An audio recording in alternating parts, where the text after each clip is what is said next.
ना इस पर आपके विचार जरा समझना सुनना चाहूँगा। और क्या ये इस बीच लाने का मतलब यही है, हेडलाइन मैनेजमेंट, या कुछ और? आप मुझे पिछले 11 सालों से सरकार सत्ता में है बीजेपी, मोदी जी हैं 2014 से। उनकी कोई एक घोषणा बता दीजिए राजीव जी, जो उन्होंने पूरी की है। देश सिर्फ ये जानना चाहता है कि आपने इतना कहा, मन की बात में कहा, तन की बात में कहा, क्षण की बात में कहा।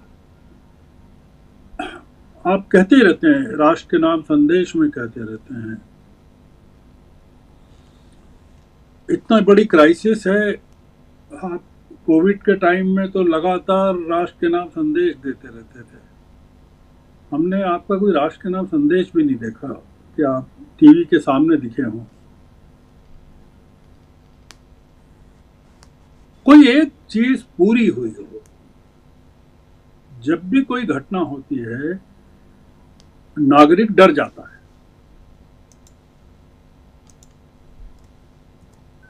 आप डराते रहे और खुश करते रहे। आपने कहा महिला आरक्षण होगा,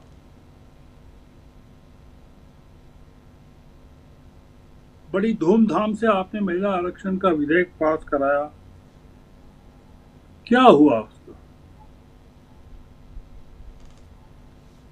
एक देश एक चुनाव के लिए आपने कमेटी बनाई, इतनी मीटिंगें की, पूर्व राष्ट्रपति की अध्यक्षता में कैबिनेट ने मंजूर भी कर दिया। क्या हुआ उसका?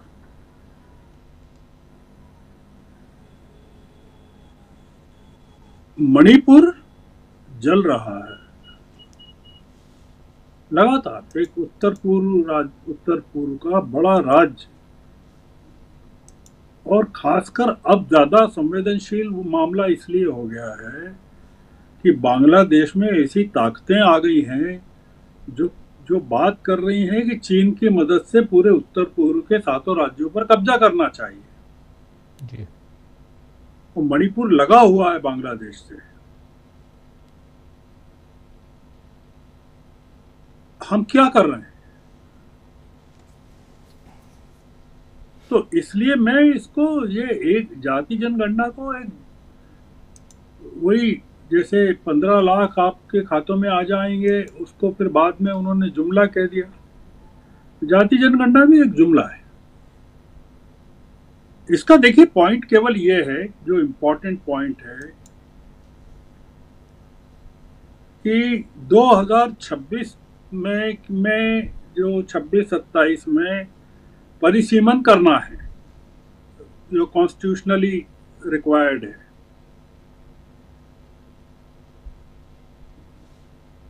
आपका 2021 में जो जनगणना होनी थी वो नहीं हुई कोविड के कारण। अब नहीं हुई तो वो अब फिर 2031 में होती लॉजिकली। पर चूंकि परिसीमन करना है कॉन्स्टिट्यूशनली, तो 2000 उसके पहले आपको जनगणना करवानी है। तो 2026 में जनगणना होनी ही चाहिए अगर परिसीमन करना है। वो आप परिसीमन का फायदा बीजेपी उठाना चाहती है कि जो हिंदी भाषी राज्य हैं वहाँ की सीटें बढ़ जाएं, तो आप बहुमत फिर से। इसमें आप जो समझिए, स्ट्रेटेजी को समझिए कि भाई ये जो कास्ट सेंसस है वो क्यों करवा, तो उसमें उन्होंने कहा सेंसस तो करवाना ही पड़ेगा 26 में, तो हम क्यों नहीं कास्ट सेंसस भी करवा के विपक्ष के हाथ से, राहुल गांधी के जमीन के नीचे से एक मुद्दा छीन लें। जी। तो राहुल ने कहा बिल्कुल ठीक है, आप छीनिए मुद्दा, हमको क्या है, आप, हम स्वागत करते हैं आपका। आप केवल एक काम कर दीजिए, घोषणा कर दीजिए तारीख की, और 50% का जो कैप है उसको हटा दीजिए, और उन्होंने ऑफर किया कि तेलंगाना का जो मॉडल है, जो हमने सक्सेसफुली किया है, उसको आप अडॉप्ट कर लीजिए और हम उसमें आपकी मदद करना चाहते हैं। आप जवाब ही नहीं दे रहे हैं किसी बात का। अगर आप सीरियस हैं तो जवाब दीजिए राहुल गांधी के ऑफर का। नहीं दे रहे। इसका मतलब ये है कि आप सीरियस नहीं हैं। जी।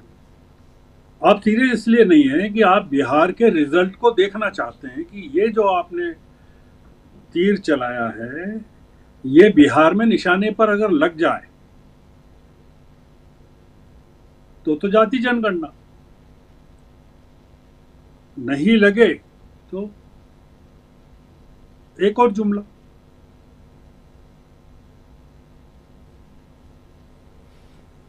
जी बिल्कुल। तो इसलिए हम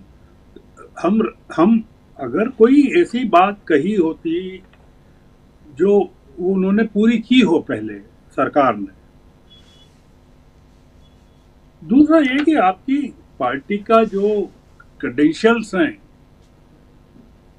वो कट्टर हिंदूवादी क्रेडेंशियल्स हैं,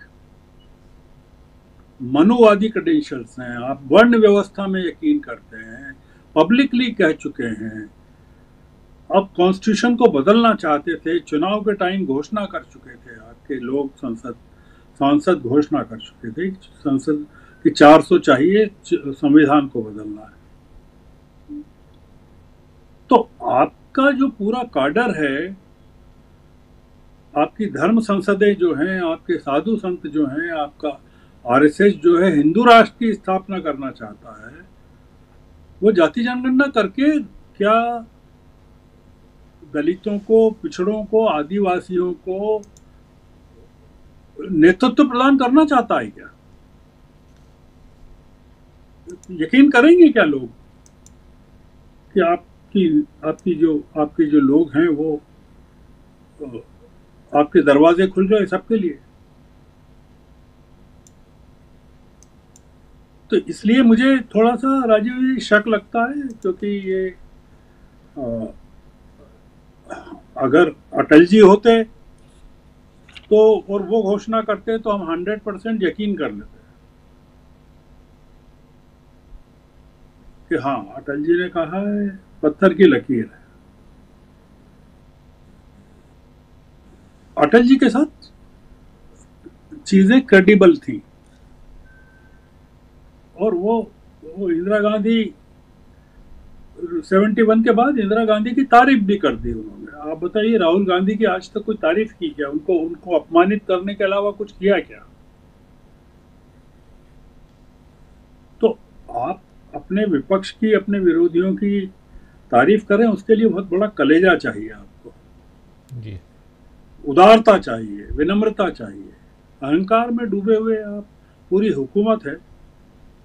वो उन्होंने कह दिया, पीयूष गोयल ने, हमने पिछली चर्चा में बात की थी कि देशभक्ति की कमी है, राष्ट्रवाद की।